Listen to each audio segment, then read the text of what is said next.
할렐루야. 자, 오늘도 하나님의 말씀을 배우고 따름을 통하여 하나님의 말씀으로 세워지는 은혜가 있길 간절히 소망합니다. 자, 우리 양옆을 바라보며 우리 인사하도록 하겠습니다. 할렐루야, 잘 오셨습니다. 할렐루야, 은혜 받읍시다. 자, 이 시간 하나님의 은혜가 우리 가운데 충만하길 간절히 소망합니다. 제가 이제 신방을 하다 보면 요즘에 경기가 많이 안 좋대요. 그래서 많이 힘든 분들이 있다라고 이야기를 듣습니다.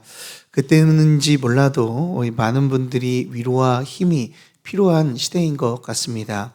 자, 그런데 우리 성도에게는 이 힘과 위로를 어디서 얻습니까?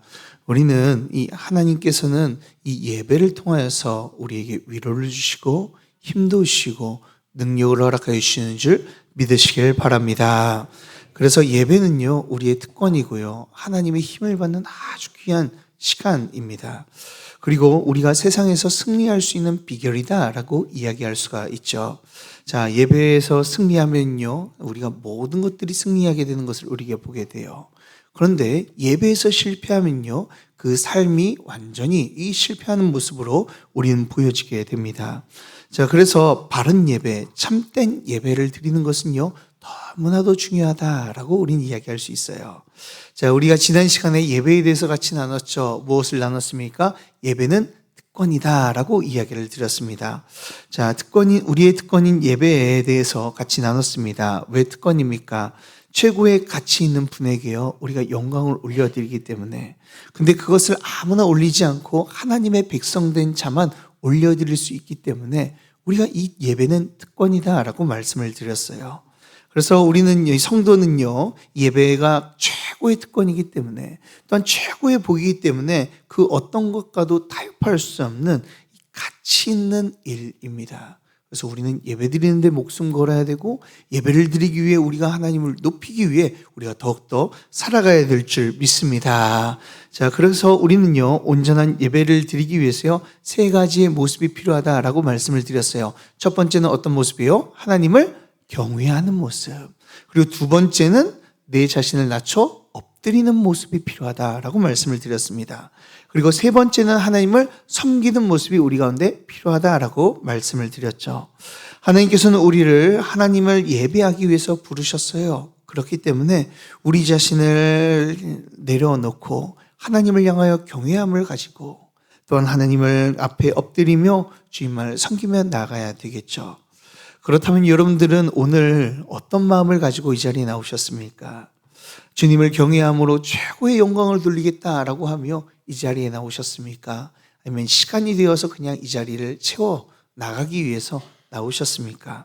저는 우리 성도님들이 하나님께 최고의 영광을 올려드리며 우리 하나님을 경외하는 마음으로 나오신 줄 믿습니다.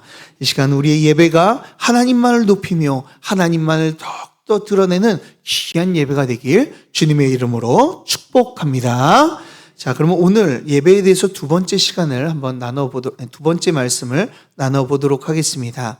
자, 오늘은요, 희생이 나타나는 예배라는 주제로 말씀을 나눠보도록 하겠습니다. 자, 예배를 드리고 나면은요, 그 예배의 반응을 가장 민감하게 반응하는 사람이 누구일까요? 예배의 반응에 눈치를 보는 사람이 누구일까요? 그렇죠, 목사입니다. 자, 저는요, 여러분들이 예배를 잘 드렸는지 안 드렸는지에 대해서 아주 민감하게 반응을 해요. 여러분들이 예배를 잘 드리면 집에 가서 좀 마음이 한결 가벼워져서 막 같이 애들이랑 장난치는데요, 예배 가운데 좀 잘 못 드려졌다라고 하면은 집에 가서 한숨을 내쉬면서 어떻게 하지? 라고 이렇게 막 생각을 하기도 합니다. 자, 그런데 여러분들 예배를 잘 드리고 있으십니까? 예배를 잘 드린다는 것이 무슨 의미일까요? 자, 잘 못 드린다는 것은 또 어떤 모습이 잘 못 드린 것일까요? 자, 목사는 사람들의 반응을 보며 그것에 대해서 결정을 지을 때가 있습니다. 그래서 집에 가가지고 제가 한탄하기도 하고 한숨을 쉬기도 하고, 때로는 제가 기뻐하며 즐거워하기도 하는 그 중심에요, 우리 성도님들의 반응이 있는 것 같아요. 제가 설교를 할 때 여러분들이 눈을 막 감고 있으면은 오늘 설교가 망했구나 라고 이렇게 생각하며 예배를 잘 못 드린 것처럼 생각이 들고요. 눈이 초롱초롱하게 저를 쳐다보고 있으면요, 오늘 예배가 잘 드려졌구나 라는 생각이 들기도 합니다. 자, 아마 인도하는 자가 목사이기 때문에 이 목사는 여러분들의 반응에 신경을 쓸 수밖에 없는 것 같아요. 또한 이 밖으로 나가시는 성도님들의 표정을 보면서 제가 이렇게 판단하기도 하죠. 그러나 예배는요, 사람들의 표정과 기분을 통하여서 잘 드리거나 못 드렸다라고 우리는 판단할 수 있을까요? 사실 그렇지는 않습니다. 우리가 드려지는 예배는요, 사실 누구에게 드리는 겁니까? 사람에게 하는 것이 아니라 성삼위 하나님께 드려지는 것인 줄 믿으시길 바랍니다. 그렇기 때문에 여러분들의 반응이 어떻든지 하나님께 영광을 받으시고 하나님이 더욱더 드러나고 하나님께서 기뻐하신다면 그것은 최고의 예배가 되어질 거예요. 그래서 저는요, 우리 성도님들이 이렇게 예배를 드렸으면 좋겠습니다. 나를 기쁘게 하는 예배가 아니라 내 마음을 시원하게 하는 예배가 아니라 하나님을 바라보게 하는 예배 가운데 거하는 자들이 되길 주님의 이름으로 축복합니다. 그래서 우리는 예배를 관람하는 것이 아니라 예배를 보는 것이 아니라 예배를 드리는 것이죠. 얼마나 은혜로운 이야기를 하는지 보는 것이 아니라 성삼위 하나님께 찬양과 영광을 올려드리는 것입니다. 저는요, 그렇기 때문에 여러분들과 함께 오늘은요, 어떤 모습으로 어떻게 예배를 드려야 되는지를 조금 더 나눠보도록 하겠습니다. 자, 그것을 통하여 이 시간 우리 성도님들이 참된 예배자가 되길 간절히 소망합니다. 자, 그러면 예배는요, 어떻게 드려야지만 하나님께서 받으시고, 또한 하나님이 기뻐하시는 예배가 될까요? 자, 우리가 예배를요, 한번 좀 추적해서 한번 봤으면 좋겠습니다. 예배의 처음 시작은 언제 시작되었죠?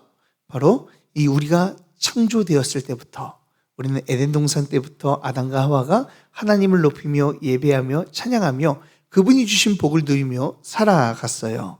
그런데 첫 사람이었던 아담과 하와가요, 하나님을 높이다가 범죄하게 되었죠. 그래서 모든 것들이 다 부패하게 되었고 타락하게 되었습니다. 그럼에도 불구하고 이 예배가 얼마나 중요한지 하나님을 예배하는 것이 멈추지 않았어요. 그래서 최초의 우리가 범죄한 이후 최초의 예배를 우리가 성경에서 볼 수가 있죠. 창세기 4장을 보면요, 가인과 아벨의 제사를요 우리는 볼 수가 있습니다. 자, 거두절미하고 어떤 내용으로 이루어져 있습니까? 가인은 예배를 드렸는데 예배를 받지 않고 옆에서 드린 아벨은 하나님께서 예배를 받으시는 모습을 우리는 보게 돼요. 자, 그 모습을 보고 가인은요 시기를 하고 질투를 하게 됩니다. 그런데 왜 그 예배를요, 가인의 예배를 받지 않으시고 그리고 아벨의 예배를 받으셨을까요? 우리가 생각했을 땐 가인이 좀 더 형편없이 드렸고, 그리고 아벨이 하나님께 예배를 잘 드렸기 때문이다 라고 우리는 생각을 할 수가 있습니다. 그러나 가인이 정말 그랬을까요? 자, 사실 가인은요 어떤 행동을 합니까? 하나님께서 자신의 예배를 받지 않자 자신의 동생을 시기하여서 쳐 죽이는 모습을 우리는 보게 돼요. 자, 그 모습을 보면 우리가 가인이 어떤 마음을 가졌는지를 우리는 유추해 볼 수가 있습니다. 사실 가인이 시기와 질투에 눈이 멀지만 않았어도 하나님께 따지거나 예배를 왜 안 받으셨냐고 막 이렇게 물어볼 수도 있지만, 그러나 가인은요 그렇게 하지 않았습니다. 대신 자신의 예배를 아벨의 예배를 받으신 그 하나님을 보면서 아벨을 질투하고 시기하였다라는 거예요. 자, 그렇다면 가인의 모습에서 우리는 한 가지 발견할 수가 있죠. 가인은요 왜 시기하였을까요? 하나님이 아벨의 예배만 받으셨기 때문이라는 것을 우리는 알고 있죠. 그렇다면은 가인은요 사실 예배가 얼마나 중요한지를 알고 있던 사람이 아닌가라고 우리는 생각해 볼 수가 있습니다. 시기를 일으킬 만큼 예배가 중요하다고 가인은 생각했던 것이죠. 그래서 자신의 예배가 받아들여지지 않자, 하나님께 예배 드리는 것이 받아들여지지 않자 그는요 분노하고 이 하나님의 은혜를 받은 이 아벨을 시기하였다라고 이야기할 수가 있어요. 그래서 가인은요, 자신의 예배가, 하나님 앞에 드리는 예배가 얼마나 중요한지, 얼마나 복된지를 알고 있었습니다. 그렇다면 우리의 예배를, 우리의 모습을 한번 좀 살펴봤으면 좋겠습니다. 우리는 어떻게 예배를 드리고 있습니까? 예배를 통해 은혜를 받지 못하는 것에 대해서 여러분들 시기와 분노가 여러분들 일어나고 있습니까? 아니면은 옆에 은혜 받는 사람들을 보고 나는 은혜를 받지 못하는데 라고 이렇게 생각을 하며 별거 아니다. 대충 예배하고 하나님이 예배 받지 않아도 별 상관없다라고 생각을 하시며 예배를 드리고 계십니까? 저는요, 최소한 가인과 같이 예배의 중요성을 알고 하나님이 내 예배를 받지 않으면 난 도저히 화가 나서 견딜 수가 없다라는 이 마음을요, 품었으면 좋겠어요. 우리 성도님들 마음이 더욱더 하나님의 예배에 초점이 맞춰져 하나님으로 인하여, 예배로 인하여 하나님을 만나고 하나님만을 더욱더 높여드리는 자들이 되길 주님의 이름으로 축복합니다. 자, 그렇다면 가인과 아벨의 예배에 있어서 가장 중요한 요소가 무엇일까요? 하나님께서는 그것을 통하여 무엇을 보고 보여주고 싶어 하시는 걸까요? 저는요, 그것이 나중에 한번 그것을 이야기해 보도록 하겠습니다. 자,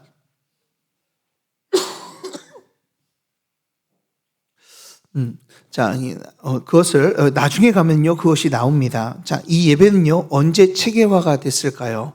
바로 출애굽 시대에 와서요, 하나님의 뜻대로 이 예배하기 시작했죠. 거기에서 우리가 왜 하나님께서 예배를 받으셨는지, 어떻게 받으셨는지를 우리가 분명하게 알 수가 있어요.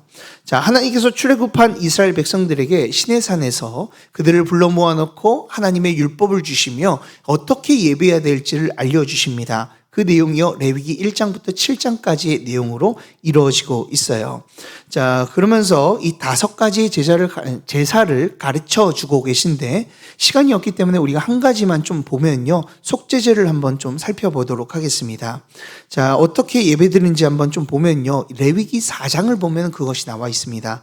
레위기 4장 27절부터 31절까지의 말씀을 보면요, 가장 평범한 사람, 이 평민이요, 어떻게 하나님 앞에 속죄제를 드리는지를 설명하고 있습니다. 자, 레위기 4장 27절부터 31절을 보면 이렇습니다.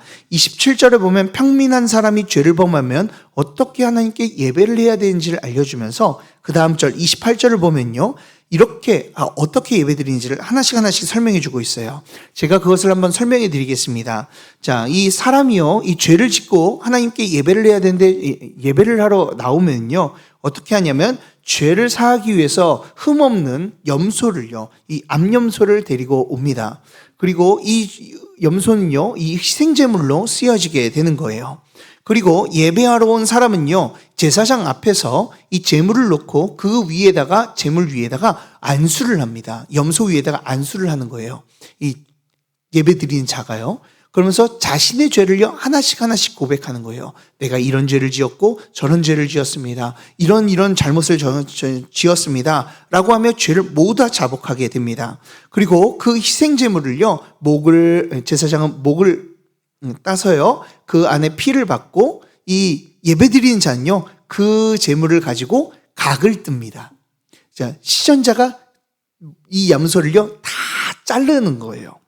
자, 죽이고 자르게 됩니다. 자, 그리고 그곳에 피를 받은 것을 제사장이 가져가가지고 번제단 뿔들에 네 귀퉁이에 이렇게 바르고요. 그리고 이 각이 뜨인 제물을 예배드리는 자에게 받아서 제사장이 이 번제단 안에 집어 넣습니다. 그러면은 불타오르는 번제단에 이 각이 뜨인 이 제물들이 모두 다 들어가게 되면은 막 타오르게 될 거잖아요. 그리고 그 타오르는 제물들이 제가 되면 그 제가 되어 나오는 이 탄내가 하나님께 올려져 하나님께서 그 냄새를 흠양하시고, 제사장은 그것을 가지고 당신은 용서받았습니다 라고 선포하며 하나님을 예배하는 것이 끝나게 됩니다. 하나님을 예배할 때 이렇게 계속해서 반복하여 이렇게 예배를 드렸다라는 거예요. 만약 그 시절에 제가 살았다라면은 하나님께 예배를 잘 못 드렸을 것 같아요. 이걸 어떻게 양을 잡으며 이 염소를 잡으며 나아갈 수 있을까라는 생각이 듭니다.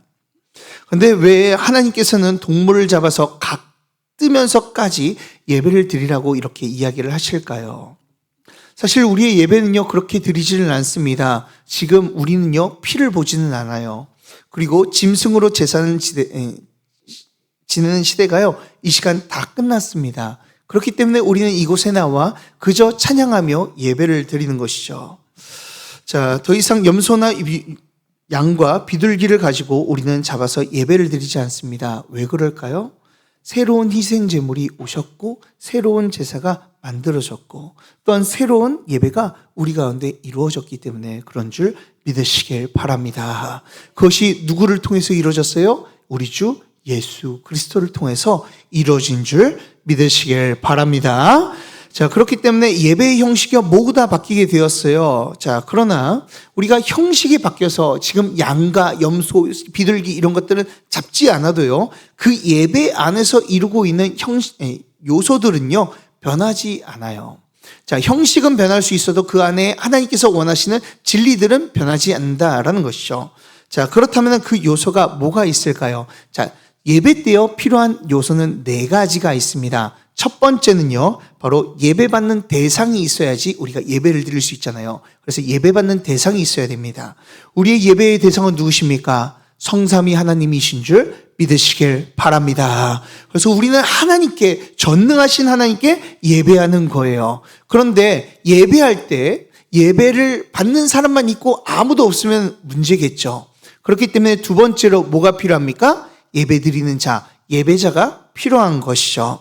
우리는요, 이 자신이 죄인이었다라고 인정하고요, 우리가 하나님의 은혜 앞에서 은혜를 구하기 위하여, 용서를 받기 위하여 주님 앞에 나오는 것이죠. 이러한 사람들이요, 하나님 앞에 나아가기 위해서 우리가 2가지 요소가 더 필요합니다. 하나님을 예배하는 대상인 하나님이 계시고요, 예배하는 자가 필요하다면 그 중간에요, 2가지가 더 필요해요. 그것이 무엇이냐면, 죄인인 우리가 거룩하신 하나님 앞에 나아가야 되기 때문에 우리에게는요, 우리의 죄를 대신할 희생제물이 필요하다라는 거예요. 자, 제사에서 가장 중요한 것이요, 무엇이었습니까? 사실 제일 중요한 것은요, 이 제물이었어요. 하나님께서 이 제물을 가지고, 이 제사 제물을 가지고 오는 것이 너무나도 중요했습니다. 그래서 하나님께서는 이 부요한 사람들에게는 소를 가지고 오라고 이야기하고요, 일반적인 사람들에게는 레위기 4장 27절에서 나오듯이 이 양이나 염소를 가지고 나오라고 이야기를 하십니다. 자, 그리고 여기까지는 우리가 오케이, 알겠습니다 라고 이야기할 수 있는데, 그런데 가난한 사람은 어떨까요? 자, 하나님께서는 긍휼하셔서 선하셔서 우리 가난한 사람들에게 어떻게 행하셔야 됩니까? 너희들은 가난하니까 먹을 것도 없으니까 가져오지 말고 마음대로 예배하라라고 하는 게 더 맞을 것 같아요. 그러나 하나님께서는 그렇게 하지 않으셨습니다. 어떻게 하십니까? 가난한 자는 비둘기라도 잡아가지고 와라라고 명령을 하세요. 예배를 드릴 때마다 이 가난한 자들은 부담이 될 수가 있죠. 비둘기를 계속 잡아가지고 주님 앞에 나와야 되기 때문에 그래요. 그러나 하나님께서는 그들을 바라보시며 불쌍히 여기시며 너희들은 필요 없다, 재물이 필요 없다라고 이야기하지 않으시고 항상 재물을 요구하셨다라는 거예요. 왜요? 가난해서 힘이 없어도 내가 너에게 명령하는 이 생명을 들고 와서 이 생명으로 너는 예배하고 생명을 구하라라고 말씀하고 있는 거예요. 즉, 이 제물의 특징이 무엇입니까? 하나님의 생명을, 우리의 생명을 대신할 것을 가져오라고 우리에게 요구하고 계신 거예요. 그런데 그 제물의 특징은요, 흠이 없어야 됩니다. 최고의 가치이신 하나님께 우리가 최고의 예물을 드리는 것 너무나도 당연한 것이죠. 그렇기 때문에 온전한 것, 깨끗하고 좋은 것 드리는 것이 당연한 거예요. 그리고 그 제물이요, 하나님을 예배함을 통해서 죽임을 당하고 찢겨지는 것을요, 예배자는요 계속해서 봐야 된다라는 것이죠.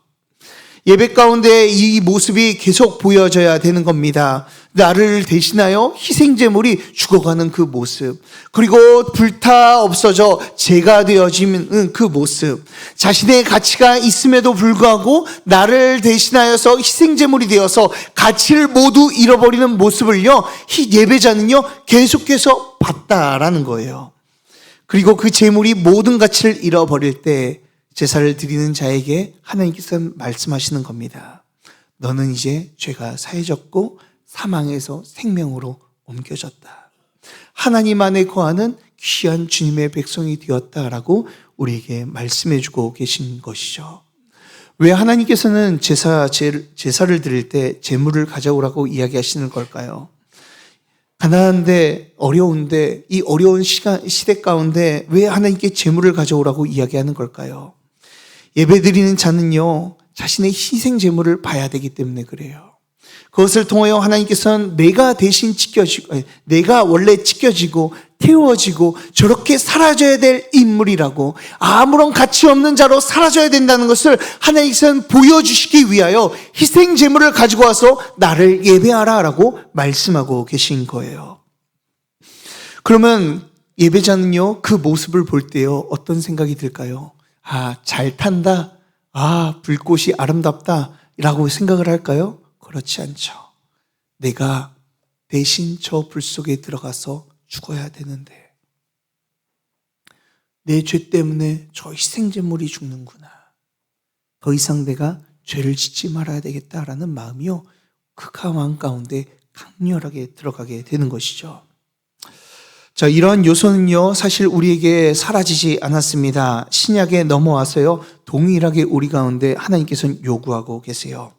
우리가 하나님 앞에 나가 예배하기 위해서요, 하나님께서 우리에게 희생제물을요 가지고 오기를 원하신다라는 거예요.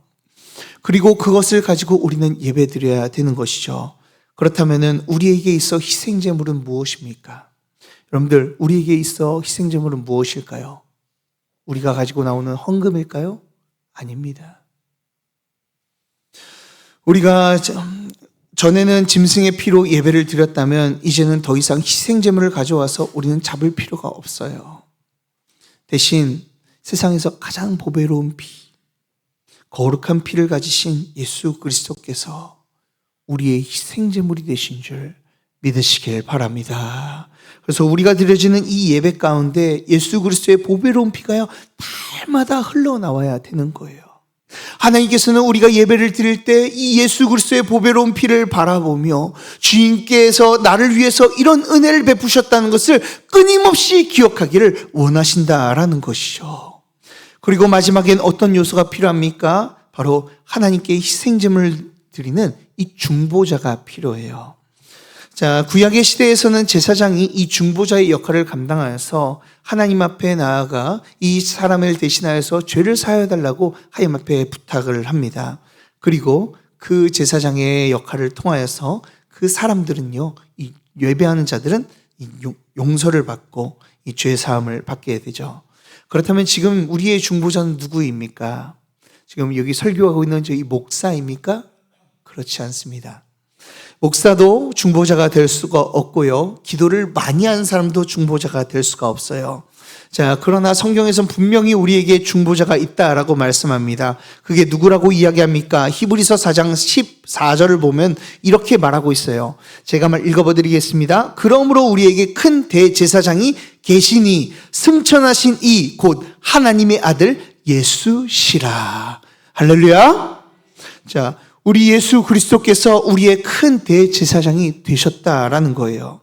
구약에서는 대제사장이 있었습니다. 1년에 한 번 하나님 앞에 들어가서 지성소에 들어가 하나님을 보고 하나님 앞에 우리의 모든 사람들의 죄를요 사하도록 이 예배를 드렸어요.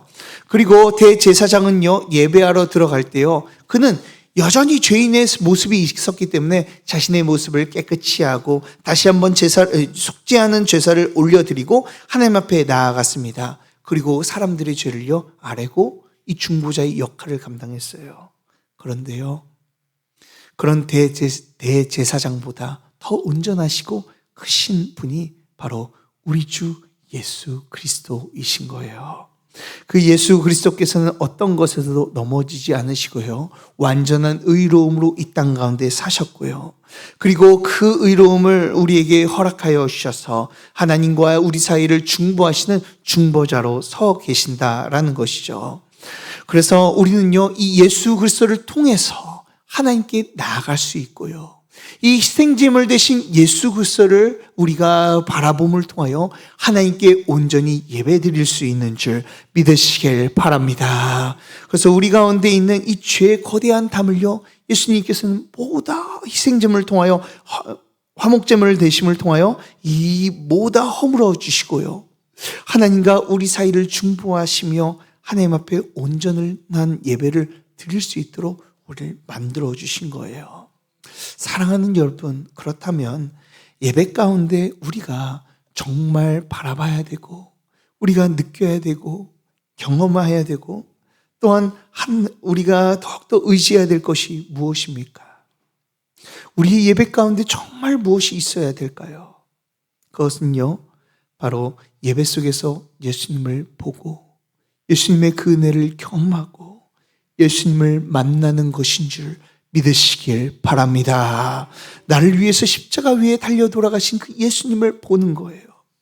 그리고 예수님께서 행하신 그 모든 일을 인하여 우리가 기뻐하며 즐거워하는 것, 그것이 우리 예배 가운데 들어 있어야 된다라는 것이죠. 구약에서는 희생제물을 보며 생명을 얻었다라는 것을 더욱더 기억한 것처럼 우리가 예배에 나서 이 십자가에 달리신 예수 그리스도를 바라보며 우리에게 죄가 예수 그리스도를 통하여 모두 사해졌다, 우리에게 생명이 주어지게 되었다라는 것을 우리가 알고 더욱더 기억해야 되는 것이죠. 그렇다면 성공적인 예배는 무엇입니까? 이 예수 그리스도의 은혜가요, 흘러넘치는 예배인 거예요.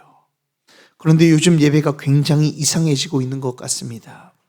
예배의 중요한 것은 예수 그리스도이시고 우리에게 베푸신 그 은혜인데 그것을 자꾸만 잊고 다른 것을 가지고 붙잡으려고 하는 모습들이 보여지는 것 같아요. 예배의 중요한 것이 나에게 감동이다라고 사람들은 이야기를 합니다. 내게 감동이 안 오는데 어떻게 그게 은혜가 있겠습니까? 어떻게 성공적인 예배가 되겠습니까? 라고 이야기를 합니다. 그래서 나에게 감동을 주는 모습들이 있으면 내가 기분이 좋고 좋은 예배를 드린 것 같아요. 내가 좋아하는 것들이 나오게 되면요, 그것으로 인하여 내가 기뻐서 그래, 그것은 은혜다라고 이야기를 합니다.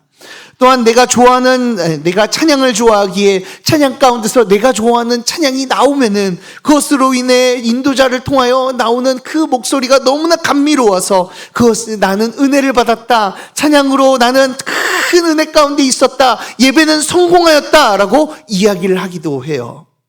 때론 설교 말씀이 좋아서 나에게 공감이 되는 말을 하고 신금을 울려서 내 마음이 움직여지는 그런 말을 하면요, 은혜 받았다라고 이야기하고요. 제 목사님이 정말 웃겨서요, 저와는 반대대로 너무나 재밌어서 나를 빵빵 웃게 하고 막 웃게 하는 그런 모습들이 있으면 이번 예배는 너무나도 좋았다라고 이야기를 합니다. 그러나 사랑하는 여러분, 온전한 예배는요, 그런 것이 아니에요. 예배의 중심에는 나를 위해 희생하신 그 흠없는 어린 양 예수 그리스도가 보여지고 그 은혜로 다시 한번 젖어들고 그 하나님의 크신 은혜를 경험하면서 예수 그리스도만을 다시 한번 붙잡겠다고 다짐하며 나아간 것, 그것을 경험할 때 우리는 온전한 예배 가운데 있었다라고 우리는 이야기할 수 있는 것이죠.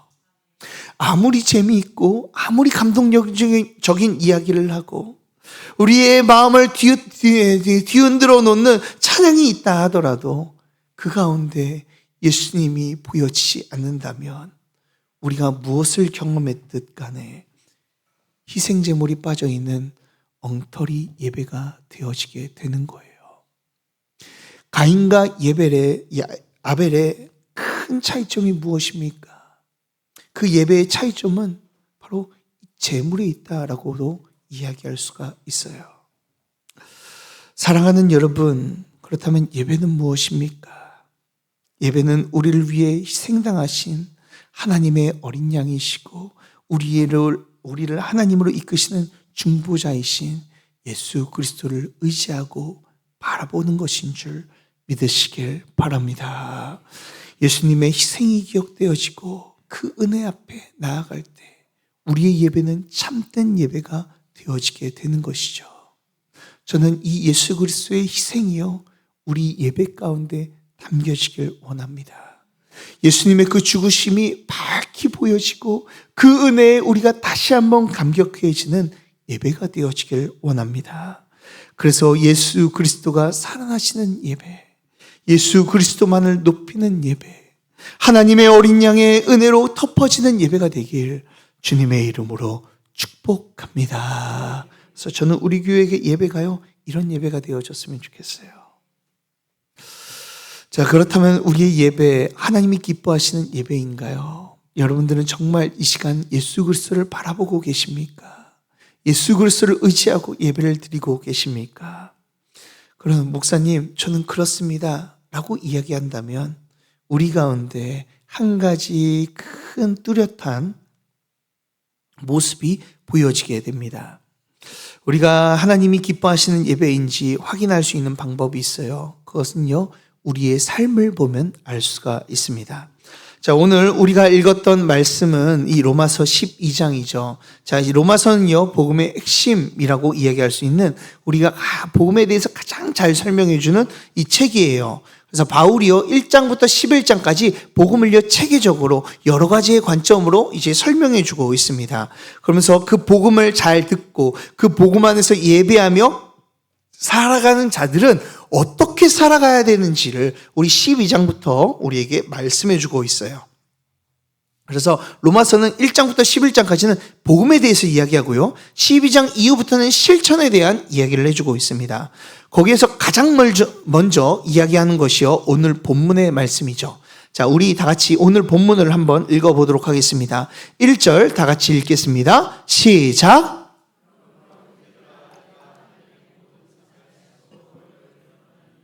너희 몸을 하나님이 기뻐하시는 거룩한 산제물로 드리라.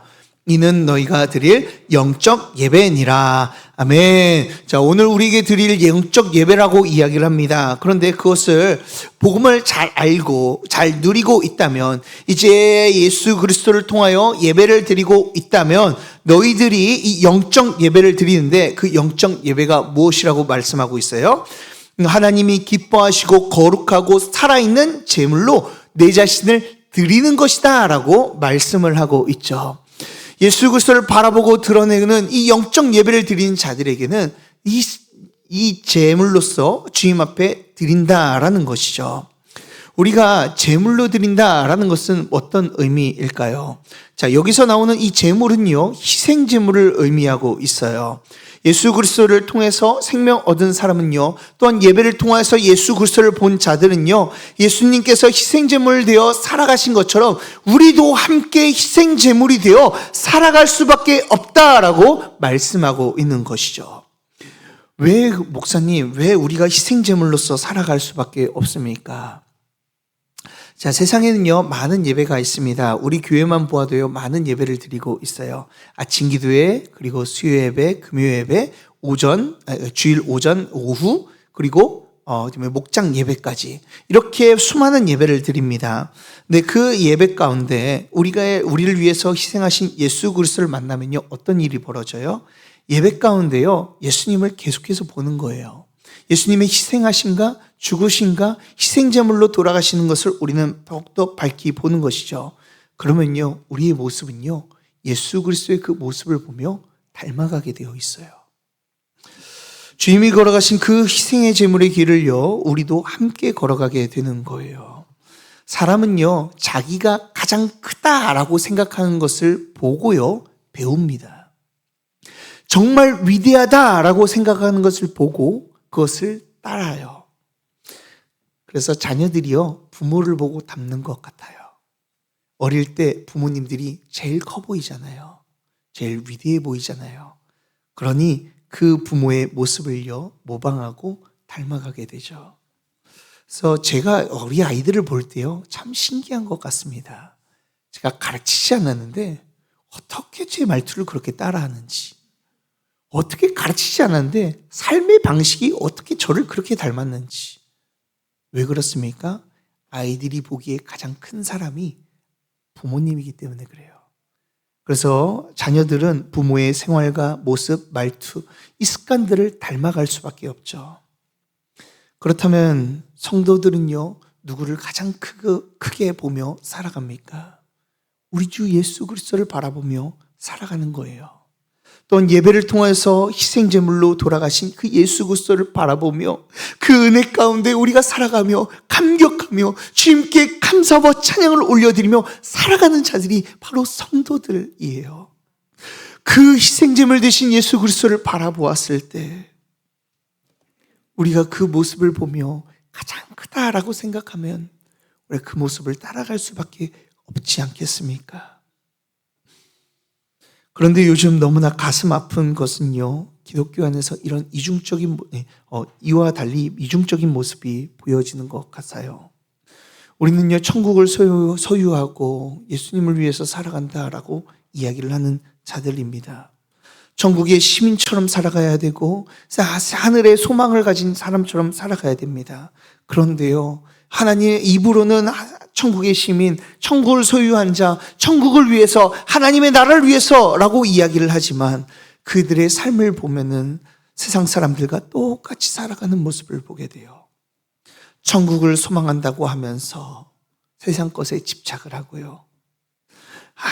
하나님을 위해서 살아간다라고 이야기하면서 자신을 위해서 살아갑니다. 그러니 불신자들이 우리를 보고 뭐라고 이야기하시는 줄 아십니까? 자신의 이익을 위해서 모이는 집단이라고 이야기를 해요. 그러나 참된 예배 가운데 있는 자들은요, 이런 모습으로 살아가지 않습니다. 우리가 정말 예수님을 알고 경험한다면요, 그 모습이요, 우리의 삶으로 나타날 수밖에 없어요. 예수님의 그 희생제물 되신 그 아름다운 모습을 우리도 닮아가게 되는 것이죠. 제자들을 한번 보십시오. 제자들도요, 3년 동안 예수님을 따라다녔습니다.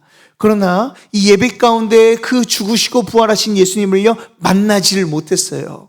그러니 3년 동안 따라다니면서 그들의 관심은요, 어떻게 하면 예수님 옆에 앉아서 높은 자리를 할까, 높은 지위 가운데 앉을까라고 고민을 했습니다. 그래서 예수님 앞에 예수님께서 고난을 얘기함에도 불구하고 그들이요, 예수님께 찾아가 제발 내 주님 우편에 좌편에 앉게 해달라고 부탁했던 사람들이에요.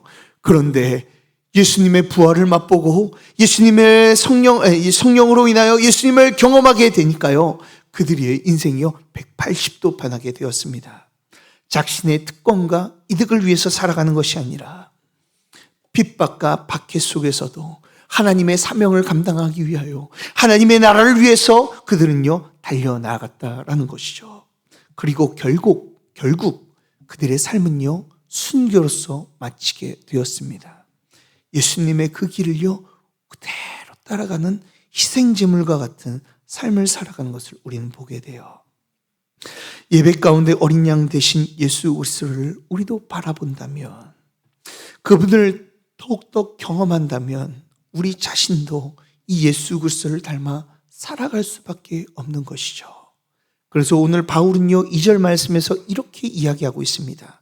우리 2절 다 같이 한번 읽어보도록 하겠습니다. 2절 말씀입니다. 시작.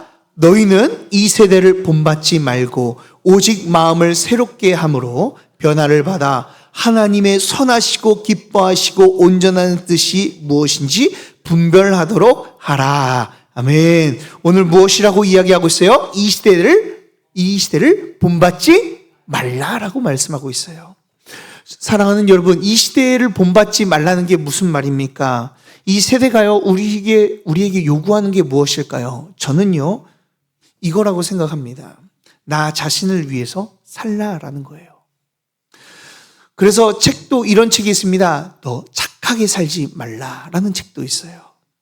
사람들은 이야기합니다. 내 자신을 챙겨야지 된다라고 이야기합니다. 그래서 요즘 유행하는 것이 무엇이에요? 내 자신을 잘 돌아볼 수 있도록, 이 내 삶을 잘 살아갈 수 있도록 이 워라벨이라는 것을 이야기를 하죠. 이 일하는 것과 내 삶을 균형을 맞춰서 마음대로, 내 뜻대로, 내가 원하는 대로 내 자신을 지키며 살라라고 이야기를 합니다. 그리고 사람들은 내 자신의 삶을 살기 위해서 무엇에 관심이 있습니까? 이 투자 같은 것에 관심이 있어요. 자신의 재산을요, 증식하는 것에 대해서 혈안이 되어 있습니다. 너의 이익이 최고의 목표가 되어, 그리고 너가 행복한 것이 최고여야 돼 라고 이렇게 가르치고 있는 것이죠. 그런데요, 오늘 말씀에서는요, 이렇게 말합니다. 그런 시대의 풍조를 본받지 말라라고 말씀하고 있어요. 자, 그렇다면 우리는 무엇을 배워야 됩니까? 그 뒤에요, 어떻게 살아가야 되는지를 쭉 설명하는데요. 이 바울이 이야기하는 12장에서 이야기하는 것은 단 하나입니다. 다른 하나님이 주신 사랑을 가지고 은사로서 다른 자들을 섬겨라라는 거예요.